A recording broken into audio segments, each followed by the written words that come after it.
Women of LA, listen to me. I'm exhausted with modern day dating culture, and I need your help. Men out here are no longer gentlemen. I am begging you, end hookup culture. If we cut off the sex, their behavior will change. If all of us come together, by not coming together, I'm funny, we can change the dating culture. Send this to your girlfriends. Men, just let you know, y'all won't be getting any until we get our fucking rights back. I want you. I want to get to know you. I like you. No, you don't! You just want to touch my private parts! This is not a petting zoo! Oh, one more thing. This is the year of divorces. Every deal we do seems like a divorce. Beautiful, beautiful girls only date men with vasectomies. Let's take a minute to appreciate these whale pajamas. Okay. Beautiful, beautiful girls delete their OnlyFans. Beautiful, beautiful girls no longer have accounting clients. Beautiful, beautiful girls no longer dance for entertainment. Beautiful, beautiful girls also take all of their photos and videos down off the internet. Beautiful, beautiful girls support other beautiful, beautiful girls who may have to take a hiatus from making any kind of money for the time being. Beautiful, beautiful girls say no as a whole sentence. No, period. Because beautiful, beautiful girls know if you don't know how to play with your toys, maybe you don't get to play with. Are we, as men, supposed to cower in fear over this great divorce threat of theirs? Men have stopped dating them, so they decide to stop dating men who are not interested anymore in them. That is women's logic in progress. Men will be able to live without sex, no problem. But women? I can guarantee you the same women you just saw will be making videos next year, crying about how they're desperate for a man. As a man, I can say that the dating market is truly atrocious, and it's no wonder why we men said, no thanks. I'm not going to partake in the hive mind delusion that stemmed from feminism as a result of hookup culture. Until someone stops the free reign of the family court, men will avoid marriage and women in general. Nowadays, only 1 man in 1,000 gets married. Why? Well, consider the following scenarios. 1. The man gets married. 2. The wife refuses to have sex. 3. The wife racks up huge credit card debt. 4. The wife stops contributing financially. 5. The wife stops cooking and cleaning. 6. The wife cheats on the husband. 7. The wife files for divorce and takes the house, cars, savings, and kids. 8. The wife falsely accuses the husband of abuse, and he no longer can see his kids. 9. The wife poisons the kids against the father. What man in his right mind will sign up for this? And to top it all, women joke around as if they can run the world without men. A world without men is already the plot of an anime. It doesn't work out well in the long run for obvious reasons. No new children were able to be born, and there were a few men held in medical stasis before a virus outbreak occurred that only targeted men. Also, there was a similar plot in an episode of the Justice League animated series, which also didn't end well either, because all the men in the world ended up in the hospital somehow. Even Superman and the Martian Manhunter weren't immune to the toxin one of Wonder Woman's Amazonian sisters cooked up. Today, women are hitting the wall hard. Divorce rates are through the roof, and 4 out of 5 marriages are ended by women. Feminism has lied to women, and now they are getting divorced and hitting the wall hard. Content relating to divorce story of a woman hitting the wall hard after she initiated a divorce from an amazing man. Beyond money, women don't know what they want, and by the time they get what they think they want, they've changed their minds and want something else, and their husbands are expected to always read their minds every second of the day. And there came a point in my marriage where I was like, wow, this man benefits so much from marriage, but what do I benefit from? And when I stepped back and I really looked at that, I was like, I am not benefiting. What does she benefit from?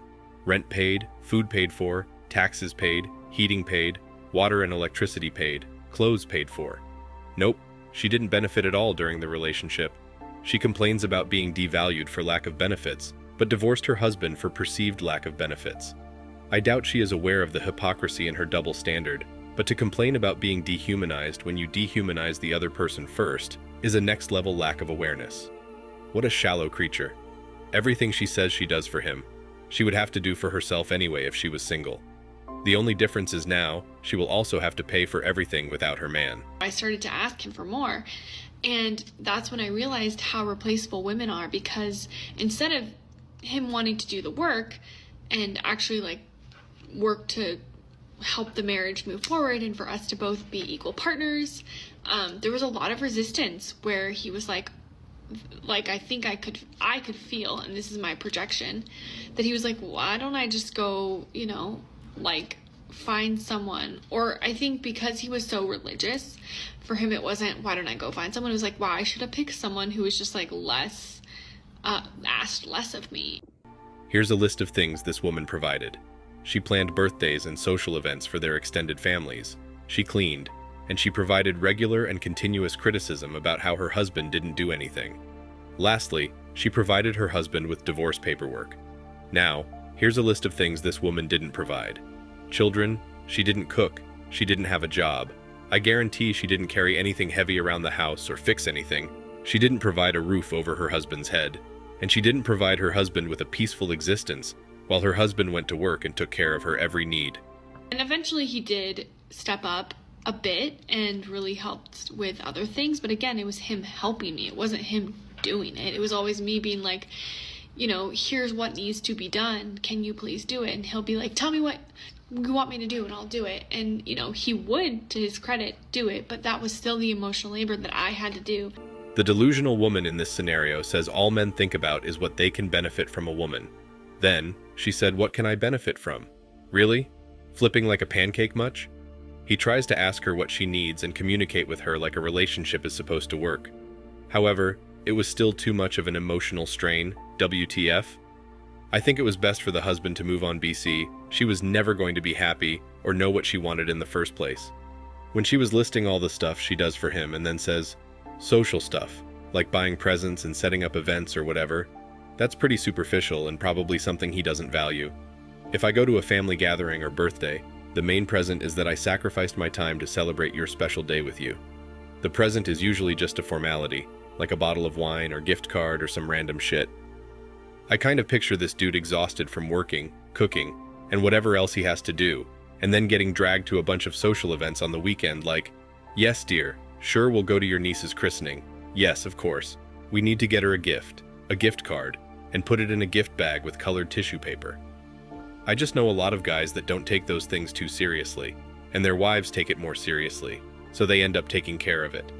Or the husband gets dragged along to a bunch of events he really doesn't care about. Here's the thing though, she was benefiting from her husband. She just decided to give him zero credit. Instead, she decided to hold animosity for the things that she was doing. While men generally never hold animosity for the things that they must do. Life is not a zero-sum game. Marriage is not a zero-sum game. People have different specialized roles and carry their weight. My ex-wife did the same thing. She would literally count the number of dishes that she washed, there was a dishwasher, and berate me for not washing as many, but at the same time I was working around the clock 6 to 7 days a week to make the money for her to go on shopping spree with. Yes, now I'm in debt because she took out credit cards in my name. Always complained about what she was doing, but never thanked me for what I was doing. But the narrative in our community is still, he was abusive, literally no evidence ever, and I did everything. It's narcissism as a culture runs rampant. His woman is a danger to men, and her next relationship will end the same. Because she has dismissed him going to work every day to provide a home and everything they have, as nothing. She does the cleaning, not the cooking, and organizes social events. Men have little interest in organizing social events. She does it because she has all day to do it, and it's what she wants to do. What she needs is a reality check. She goes to work every day and comes home and does the cooking, while he just stays at home doing any cleaning and organizing social events. Let's see how equal she thinks that is. Okay, women, you go and hold all the power. We hold all the food, all the energy, all the petrol, all the phone networks, all the manufacturing capacity, all the trucks which transport all your needs. Just hope we never hold out on what we control. I don't need no man. No more stupid statement will ever be said unless it's women telling men to do their worst. My problem with women is that, during their 20s, they treated most of us decent men, especially us decent black men, thanks to feminism. Furthermore, after these women had their fun with the bad boys, now all of a sudden, they want to settle down with a good guy who is hardworking while they're in their 30s and 40s. That's not true love, ladies, because you won't love your boyfriend or husband down the road and likely to pretend to be happy with him. Also, dating multiple men and having multiple ex-boyfriends is repulsive to us decent men. It doesn't matter what modern women claim, it won't reset or justify their behavior, notch count, or mindset in general. They're so oblivious that they don't realize the modern women's movement was caused by communication. The entitlement and attempt to justify all their bad behavior is just another sign they still haven't learned anything, and have no interest in learning or righting wrongs. Period. That's it for today. Thanks for watching Man Reacts. Show us your love and support by liking this video, sharing it with your friends, and subscribing to the channel. Support us and help us spread support for men around the world. Do comment and share your thoughts. We're always up for a healthy debate and discussion.